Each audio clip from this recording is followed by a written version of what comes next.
everybody, I'm Devon O'Day, and welcome to Devon's Table. And for Devon's Table, I'm going to go to Sylvia's table. Sylvia Gagnier is here from Green Door Gourmet, where we are in the Green Door Gourmet kitchen. And this show is not just about cooking, is it? No, it's about everything you can imagine to make your home a little bit better. Tips, tricks, all kinds of fun things to learn about. And we have a very cool sponsor, so we're going to talk a little bit about wine on this show. Okay, we're going to talk a lot about wine. Okay, I like that. Amber Falls Winery is in Hampshire, Tennessee, and they have a lovely tasting room in Opry Mills Mall. We're going to find out more about them and some of the wines they have to offer. Welcome to Devon's Table. We'll be right back. Joie de vivre, and that's Cajun for the joy of life. Amber Falls Winery invites you to share our family heritage and to experience the fruits of our labor. We take the best that nature has to offer and give it our own special touch to create award-winning wines crafted just for you. Enjoy them in our underground tasting cellar or ask for Amber Falls wines at your favorite liquor store. Amber Falls Winery, Hampshire, Tennessee. We'll bring out the Cajun in you. From the UT Extension Service Cultivating Communities, contributors Katie Martin and Chris Hicks bring us this story.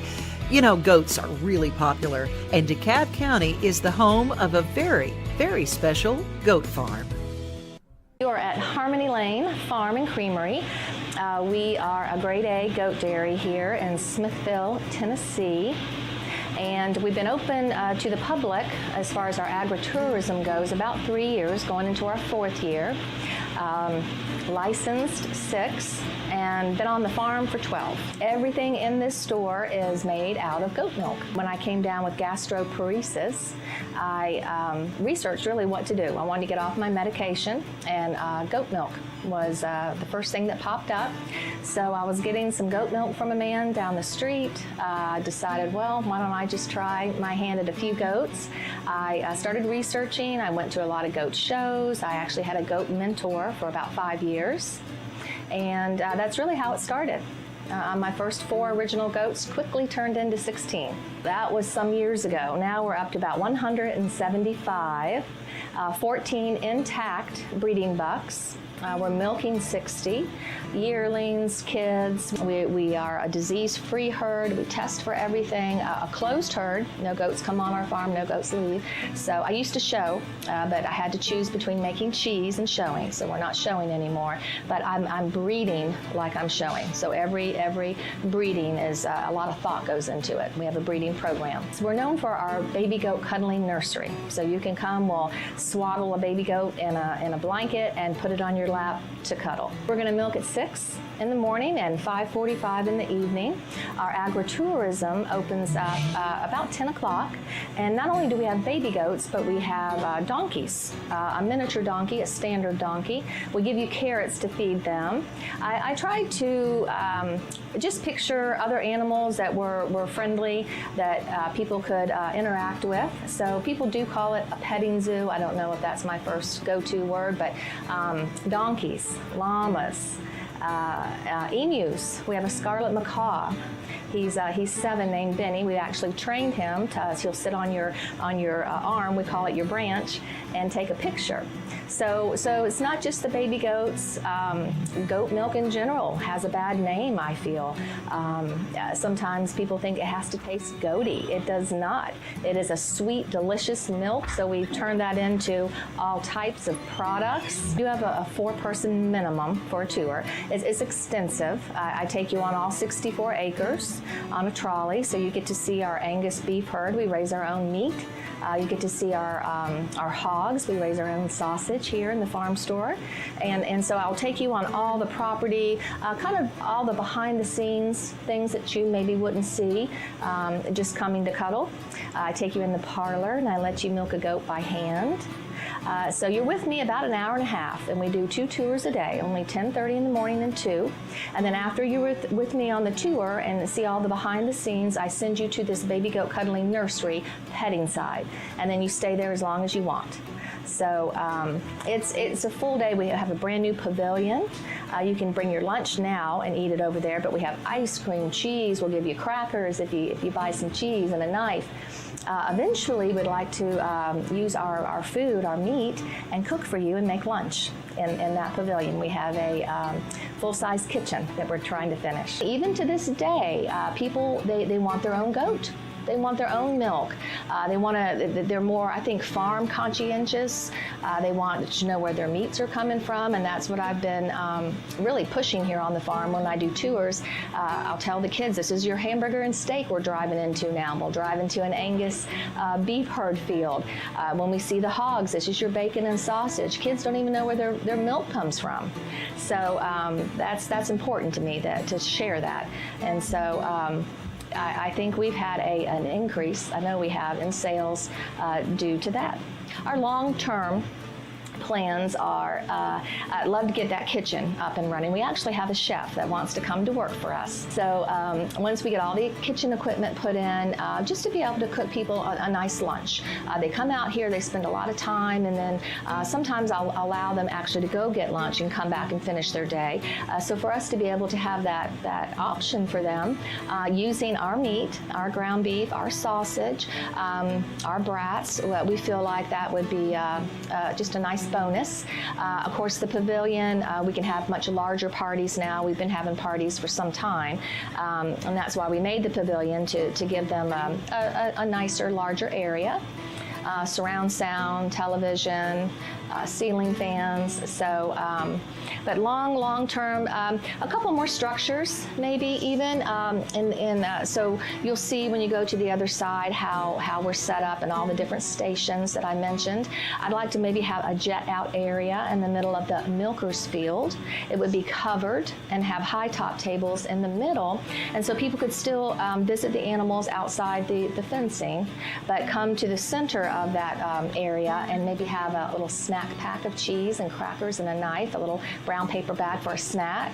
So you're in the middle of a goat field on concrete that's covered with high top tables. And we're known for that. We're known for being the concrete farm that you can come visit the animals, having our concrete construction business, and not get dirty and have a good time and not worry about going home with muddy boots. So we are reservation only.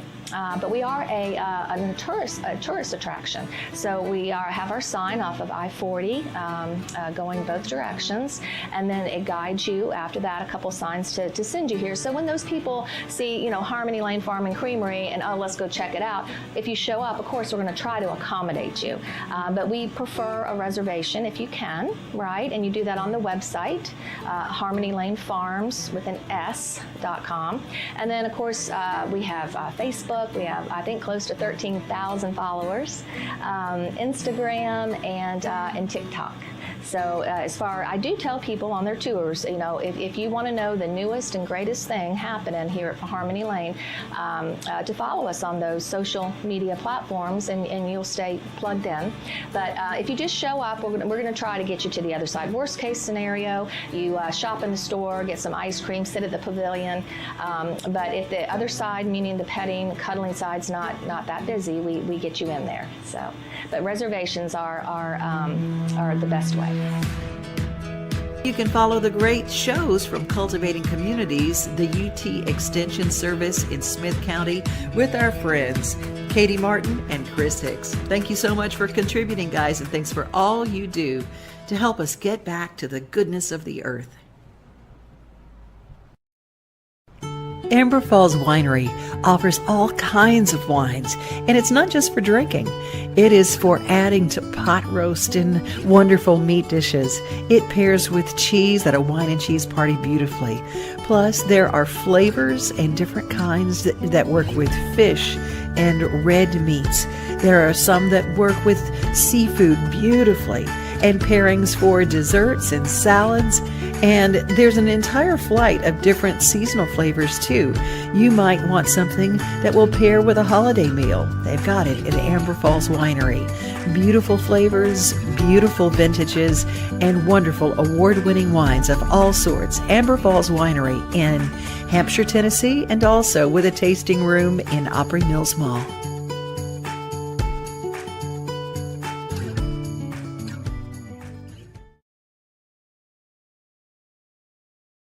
What was your vision for Beauty Boutique and getting it started?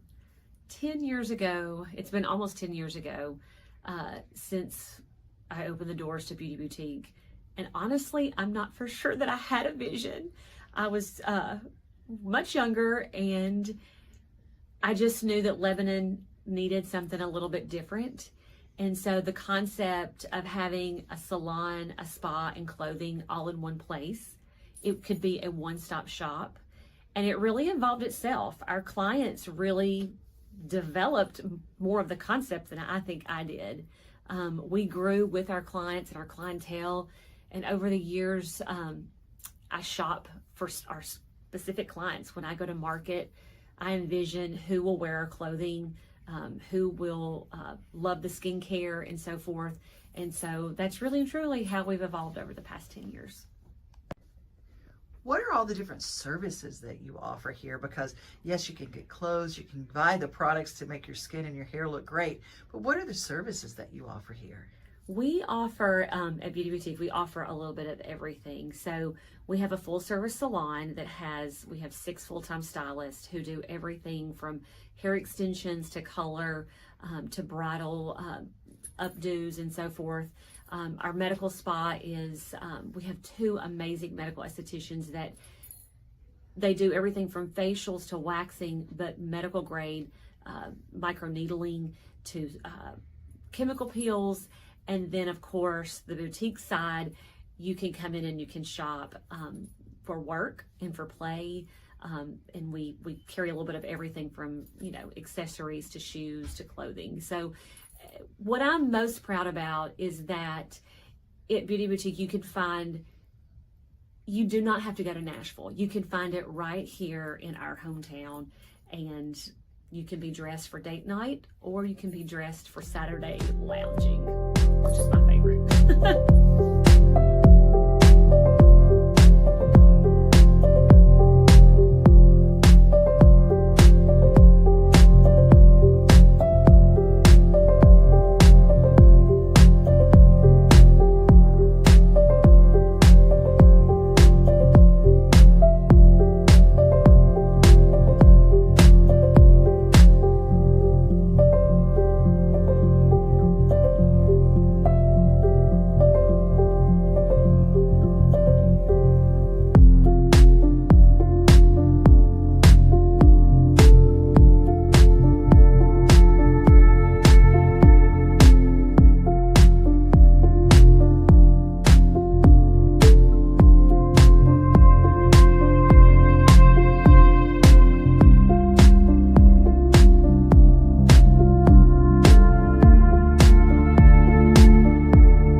All right, the girls next door have a Kickstarter. Woo! Tell me all about it. Oh, we are so excited. All right, so we're trying to make the connection with all of our fans and let them be a part of this process as it goes from here. So we're trying to raise $20,000 so that we can do a new EP, and we're just really happy about this, but we do need some help with it. We've all been doing life, and we've been taking care of babies and families, and we're ready to do this music thing again. So Kickstarter's a way we can do that. That's the connection that we have. So if you would like to help us out with our new EP, I think the easiest way to explain it is just go to Kickstarter.com and in the search bar type in Girls Next Door 2.0. Yeah. Because if you put in Girls Next Door, you might get somebody else. So if you put in Girls Next Door 2.0, and then you can make a donation or whatever to our cause. But we're just really excited about it. If you forget that, we have a Facebook page and we have a web page, and they're all Girls Next Door Music. So www.girlsnextdoormusic.com, and Facebook is Facebook/Girls Next Door Music. So okay, give me some music. So something that would identify people with the sound of Girls Next Door. Well, we could do slow boat, I guess. Yeah. Woo! You know, I gotta think how that song goes. I'm kidding. Have you ever sung that one? Never sang. Yeah, Tom, take a slow. Let me do that again. Can you edit? Yes! I know you can edit.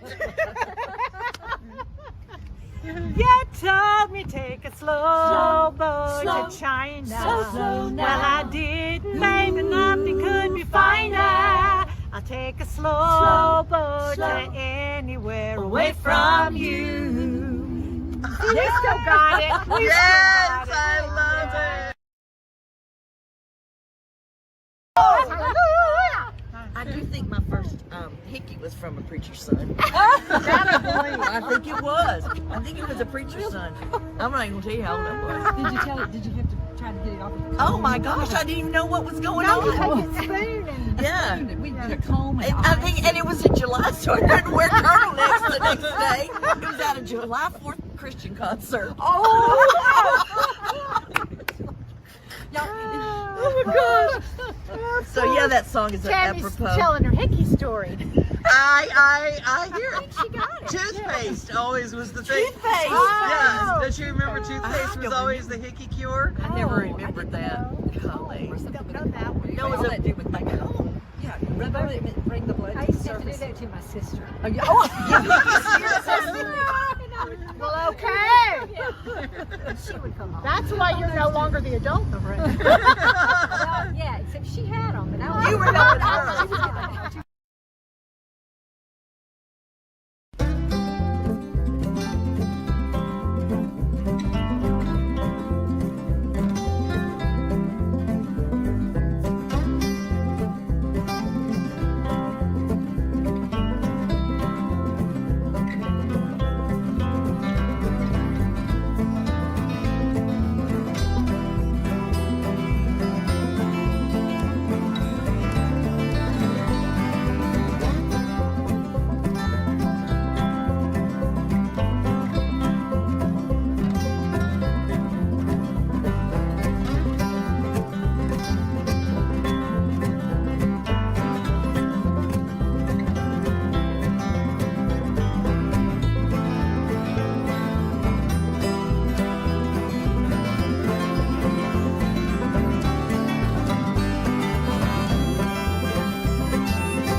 I'm not going to promise you that organic produce is the prettiest. May not look perfect, but boy, do these heirloom tomatoes taste yummy. Some bread with some good mayo, and look at the wonderful brands of the dried beans. Tons of wonderful cocktails that you can make from crafted cocktail mixers that are organic and also made local and close to home. And the artisans in Tennessee all have a home at Green Door Gourmet. You can always find the perfect gift. This is just a few of the things that I saw on my trip through this week.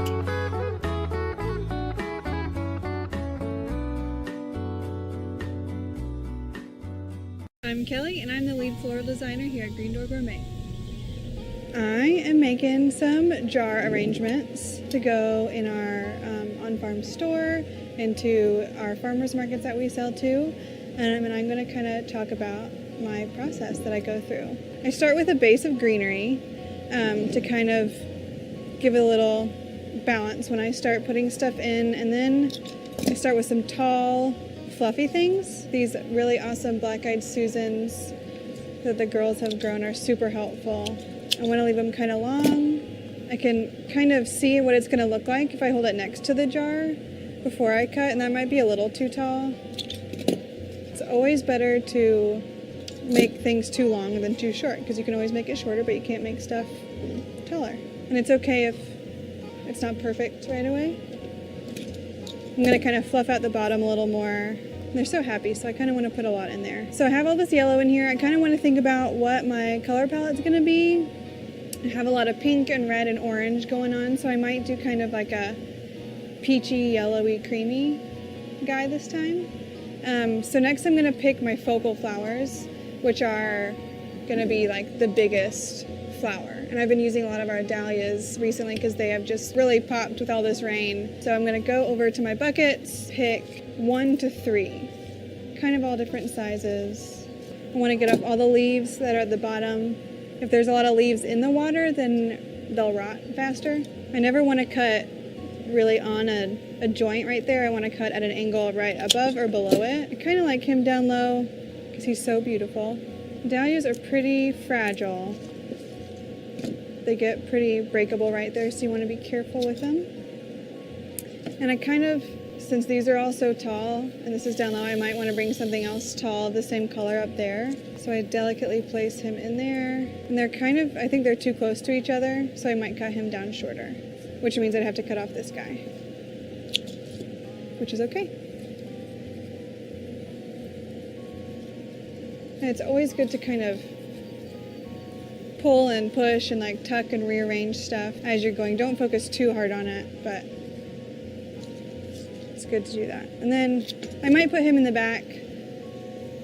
I kind of like to focus on the front because these will be in the store where everyone only kind of sees the front. But it's good to have a focal in the back as well.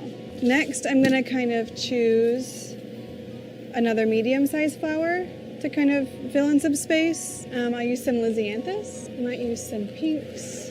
Again, I want to take off all these leaves because it'll crowd the base of the vase.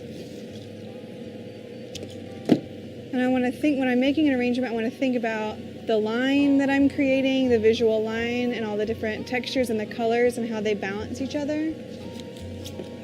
So if I have this pink over here, I might want some down here as well. Maybe I'll put him over here.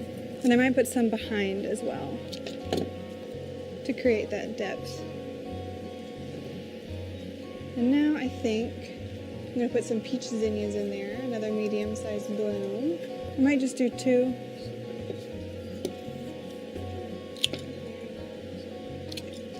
Most people say to use 3s and 5s and 7s, but sometimes I like the number 2 in an arrangement if you're making something a little more artistic rather than traditional. See, there's like a lot of yellow over here, but not a lot anymore over here. So I might add some more.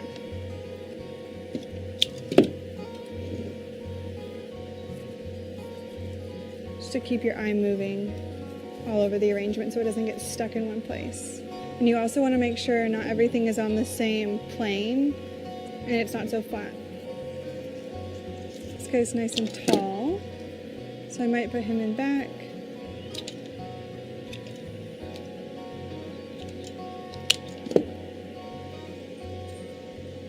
And you can kind of step back and see like what you think it's missing.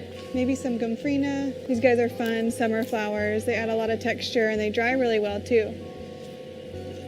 They make things a little whimsical, I think.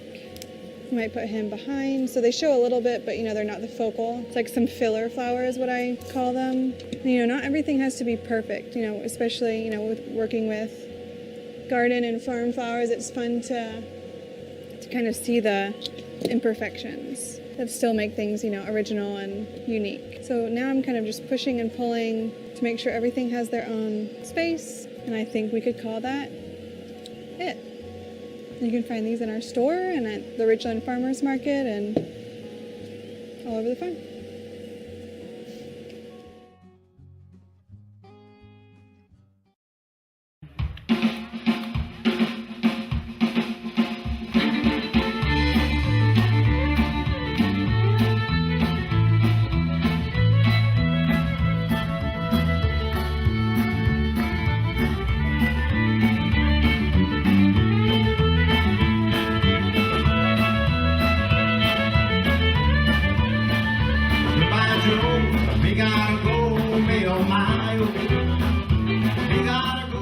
Some very good wine, the Cajun Fest. Good food. Son of a gun,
had the heart and the determination. I saw it when he was over there swimming. I mean, he was bound and determined. This is his race.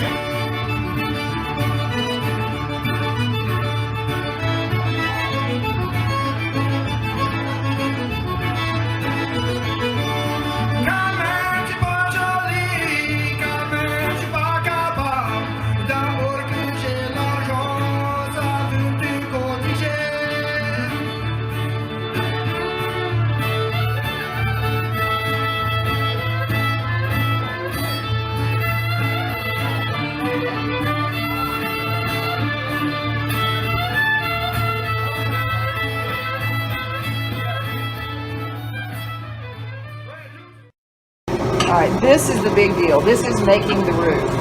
Now, what is in there? What have you got in I there? just have some oil. What kind of oil? This happens to be, what is this one? You can't use, this one happens to be sunflower.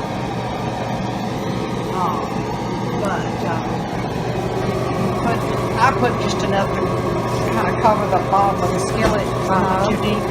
Then I put 2 heaping tablespoons. I mean, big serving spoons. The big ones. Big ones like this. With Flour? flour. You make a slurry? No, this isn't a slurry. This is just a brown roux, and then to the roux you're going to add the broth to the desired consistency. Who taught you how to make gravy? My mother, Cora Walker, and she was the best at making gravy. She can make a good slurry gravy. A slurry gravy is you just mix up the water and the flour where it's liquid and you pour it into the broth. This isn't a slurry. This is just like This is you do the thickener first and then add the broth. The slurry, you add the thickener to the broth. It's the opposite. Yes.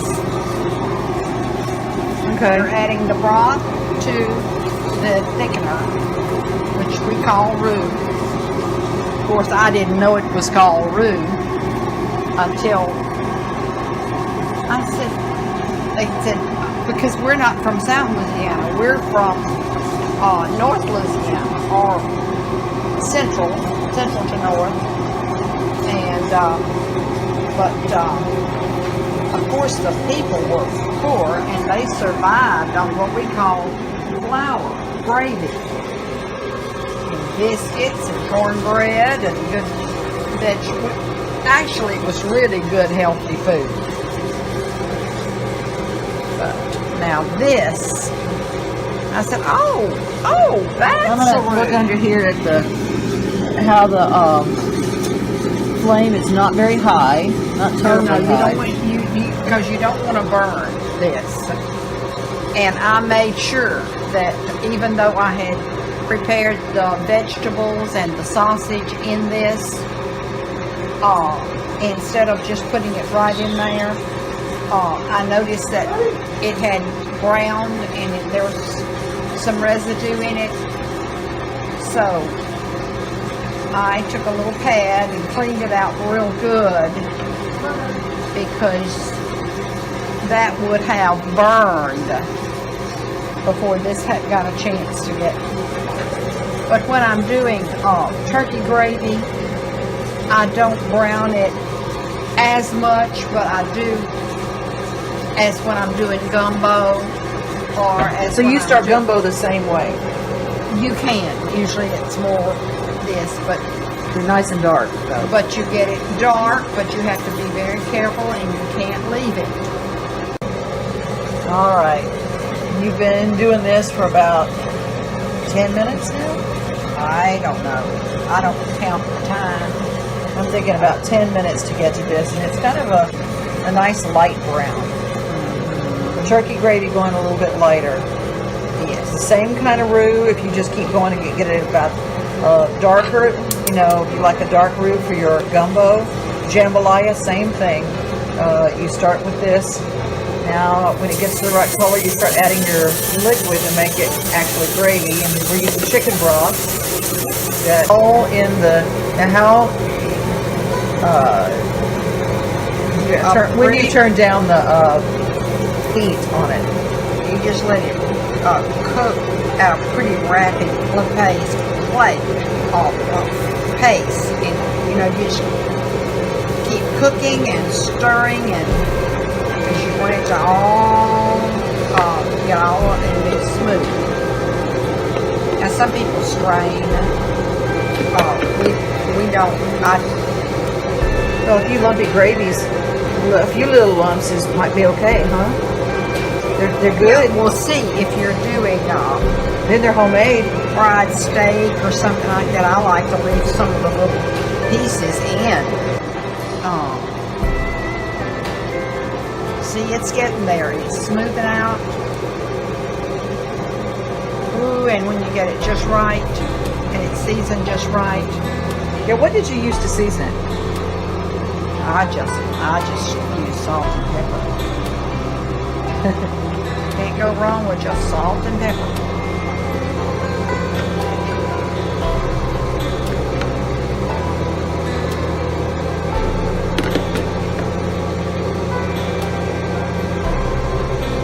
So Ready to reduce the fire. Turn it down, yeah. Start with sunflower oil. It doesn't matter. You can use all of your. Oil and 2 heaping serving spoons of flour. I wouldn't put olive oil. Is not good to brown with. Does it get hot enough? I don't know. It's just not recommended. And also, this what they're using. What is it? I hear the buzzer. All right. That means something in the oven is ready to be checked on. For more of Mama Pat's recipes and, of course, my sister Faith Ford's recipes, go to Amazon or anywhere you find cookbooks and order Cooking with Faith. Lots of wonderful recipes, and the healthy versions of those same recipes are available there.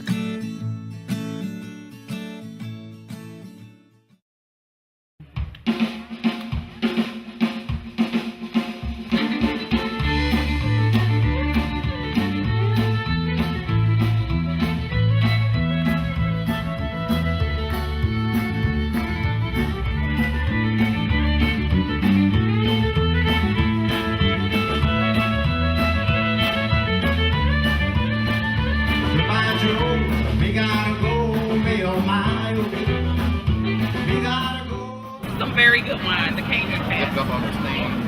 Good food.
He had the heart and the determination. I saw it when he was over there swimming. I mean, he was bound and determined. He said, this is his race.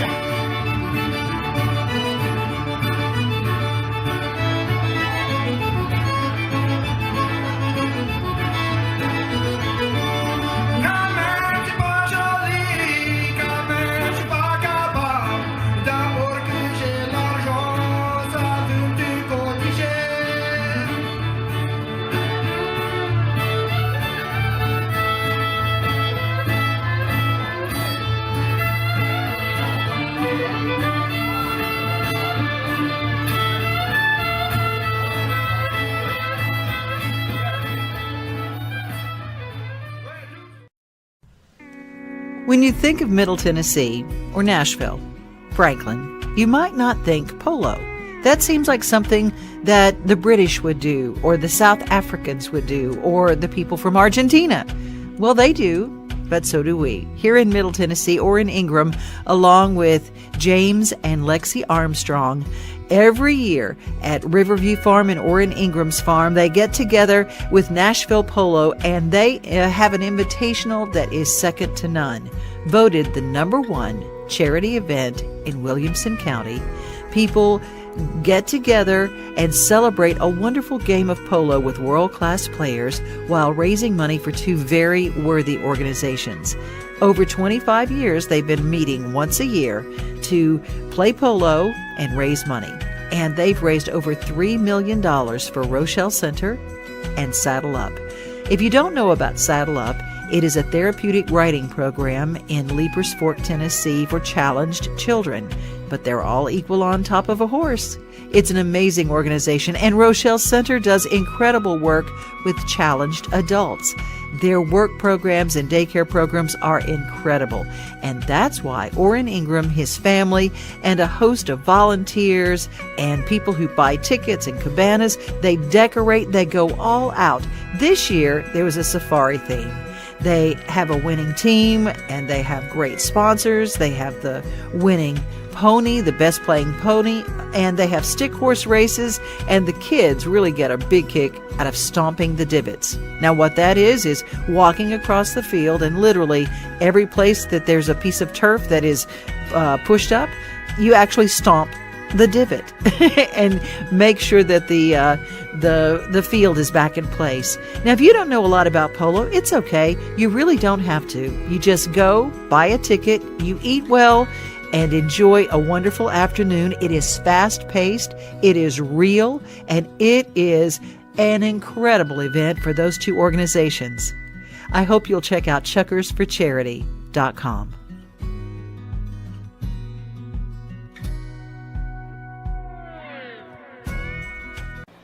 Thank you for joining us for Devon's Table. In upcoming episodes, we'll talk about table decor, things about the home. We're going to make fall really special. Thank you, Sylvia Gagnier from Green Door Gourmet, which is located on River Road in Nashville. It's the Walmart exit on west of town. If you go to Charlotte and then stay on River Road past Ray's Place, You'll see our sign. That's right.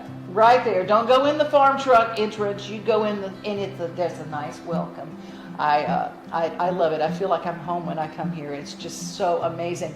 And a big thank you to Amber Falls Winery.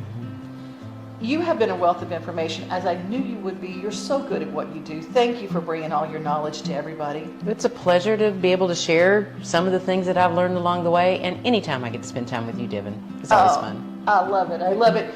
The main part of this show is to get around the table again, get people you love, and nourish yourselves. Nourish yourselves with good food, good conversation, and good hearts. And I just want to say that the best way to find a blessing is to first be one. Thanks for joining us at our table. Bye. Cheers.